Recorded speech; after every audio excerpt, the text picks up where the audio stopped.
My parents became very much involved in Yiddish cultural life, but they were not, that they shed any interest in formal ritual observance. So Friday night, we went to the Sholem Aleichem Institute where they were founding members. This was a Yiddish cultural organization which had branches in New York and other major cities. And in contrast to the grand buildings where my friends attended synagogue, this was a little frame house on a little modest street. I was always kind of a little, ashamed to show them when they said, well, where do you belong? This was kind of a small Cape Cod house in a nondescript street.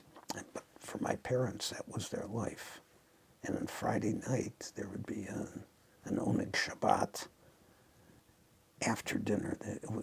You'd go there after dinner and there'd be a program and there'd be Yiddish singing and a lecture or readings or poetry, and it was a communal. They never called it a service. If you ever called it a service, you'd get your hand slapped. It was an assembly.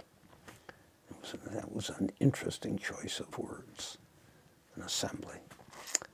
And that was to contrast it with religious services. It was not to be God-oriented, it was to be culturally oriented.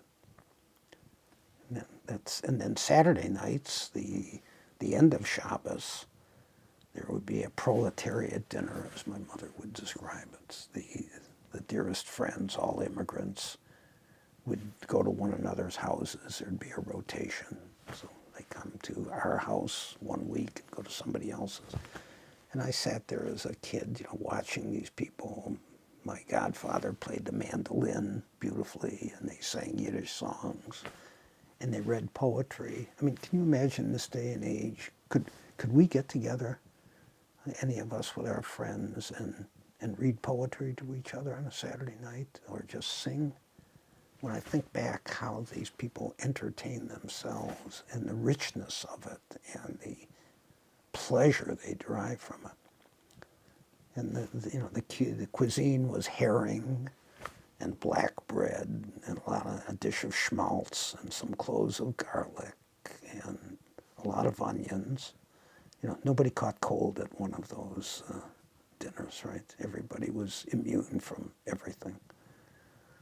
But it was a rich, self-created world of entertainment.